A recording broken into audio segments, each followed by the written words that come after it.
Boxing has gone through many civilizations to reach a more brilliant land, Roman civilization. However, one significant transformation in the world of combat sports occurred. Etruscan culture penetrated Rome and made boxing evolve into a new step, Pugilatus. Let's explore the journey of boxing's evolution into Pugilatus in Roma, one of the most powerful civilizations in ancient times. Boxing revolution in the Roman era of Greece. Pugilatus Part 1. Greek boxing in the early days under the rule of the Roman Empire. In 146 BC, Macedonia became a Roman province after the Battle of Corinth, also known as the Battle of Leucopetra or the Battle of Leucopetra. This battle marked the end of the Achaean War and the beginning of the period of Roman domination in Greek history. The Roman Empire's rise to power saw the absorption of various cultures, and Greece was no exception. While Roman power swept across the Mediterranean, it did not lead to the erasure of Greek culture. Instead, Greek influence deepened within the Roman Empire. The ancient Greek tradition of boxing, which was a prominent aspect of their culture, found its way into Roman civilization. And it was Roman boxing continued to inherit the essence of Greek boxing. In Olympia, from 146 before the Common Era to Common, boxing was still maintained as a method of appeasement by Roman rulers recognized the importance of maintaining traditional Greek boxing as a means of appeasing and connecting with the Greek population. Thus, the Romans still hosted Olympic-style boxing competitions in the sacred city of Olympia, albeit with some changes. Greek boxing techniques and traditions played a pivotal role in shaping Roman boxing. Roman fighters began adopting Greek styles and training methods. Rules. During this early Roman period, the laws governing boxing experienced minimal alteration. This consistency ensured that the noble essence of Greek boxing was preserved and absorbed into Roman boxing, leading to a fusion of techniques and refined styles that would lay the foundation for the development of Pugilatus. Boxing was introduced to Rome through Greek influence, and it quickly gained popularity among the Roman populace. It was not confined to arenas, but found its place in every corner and street. Highly trained slaves were sometimes pitted against one another in circles marking the sand, the origin of the term boxing ring. Beyond its role as a sport, boxing serves a practical purpose as a Roman military training method. They trained the army based on three elements: the discipline, physical fitness, and combat skills. They were highly valued by the Roman military and would later make Rome stronger than ever. And of course, boxing can only change when people's perception of it changes, perhaps influenced by another religion or another culture, such as the Etruscan culture.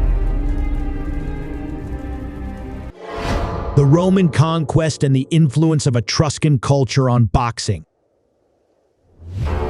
Around from 400 to 264 BC, the Roman conquest.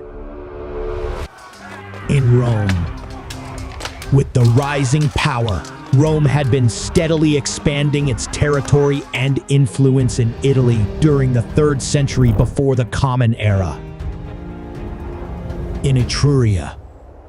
Etruria was a region in central Italy, north of Rome, and it was inhabited by the Etruscans, an ancient civilization. After many long resistance wars, in 264 BC, Volsinii city of Etruria was destroyed after a slave revolt.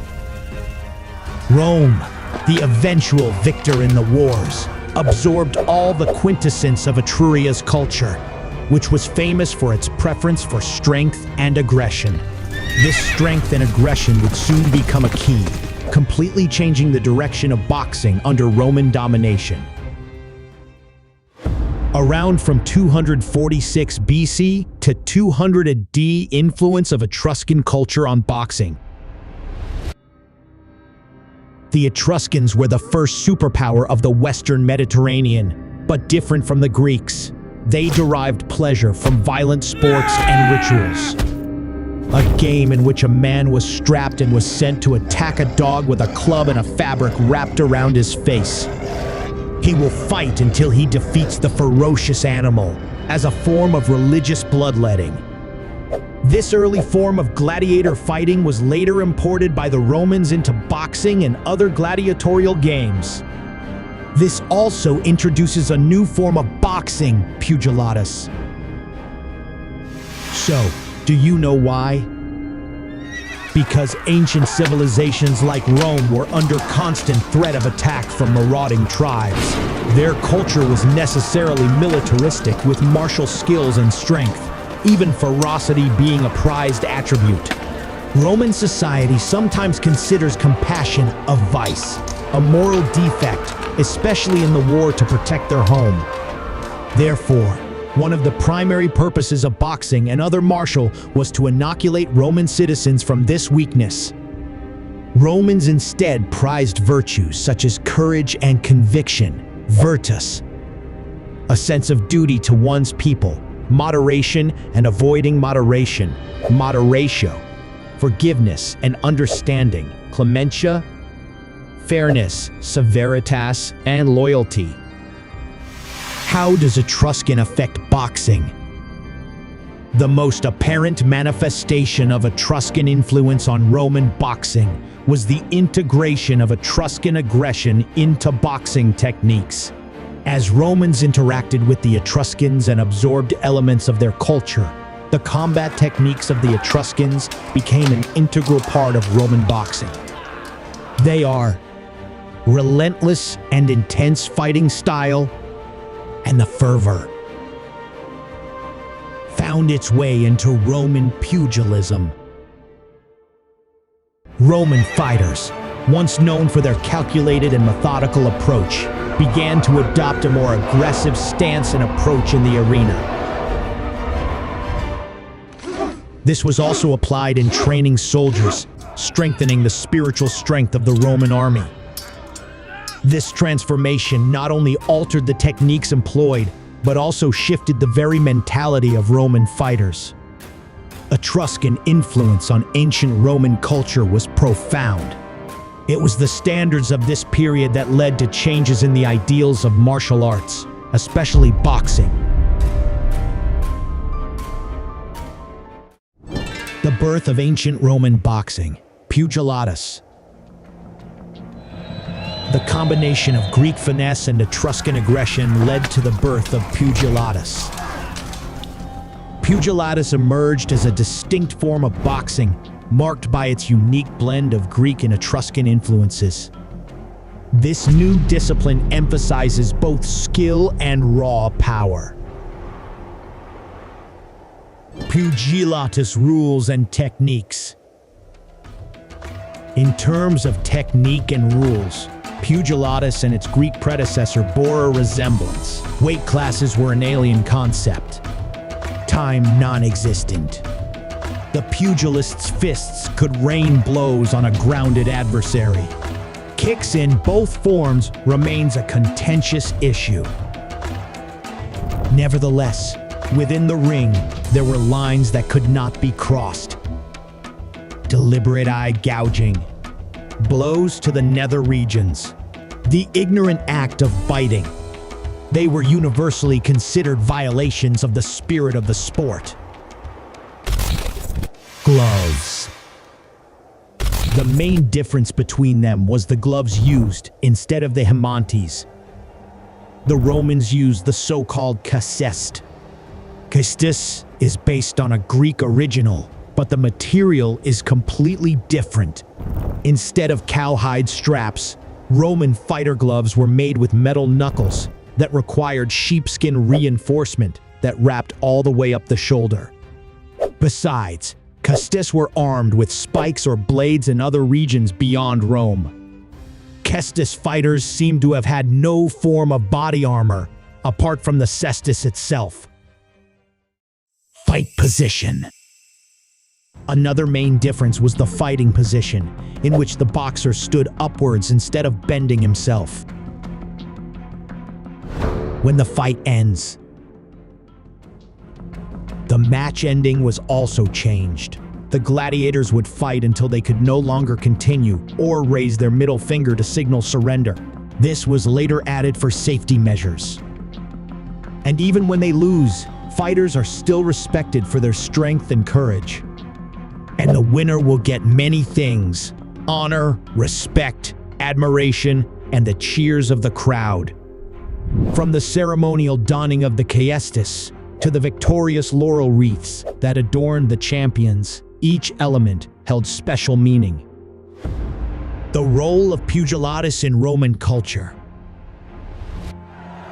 In the bustling arenas and colosseums of Rome, Pugilatus emerged as a beloved pastime, captivating the hearts of the masses with its raw display of skill and brawn. Besides, for the youth of Rome, boxing was the main method that was supposed to prepare them for active military service. In the grand theaters and dusty training grounds of Rome, Pugilatus thrived as a symbol of strength, discipline, and the indomitable spirit of an empire. It is no accident that Diagoras of Rhodes was one of the most celebrated pugilists of ancient times.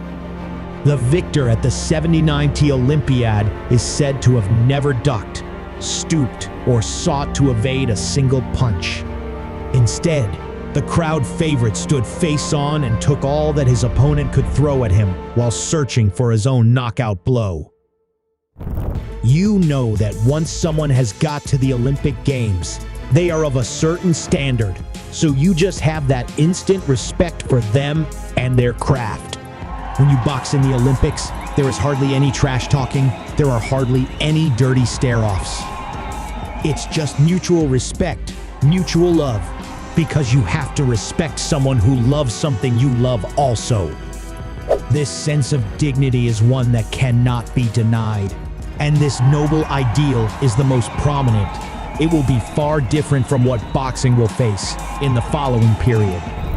It transcended mere athletic competition to become an integral part of Roman culture. However, the change of boxing when entering the Roman period was a great challenge. A challenge that could put an end to the flow of boxing history.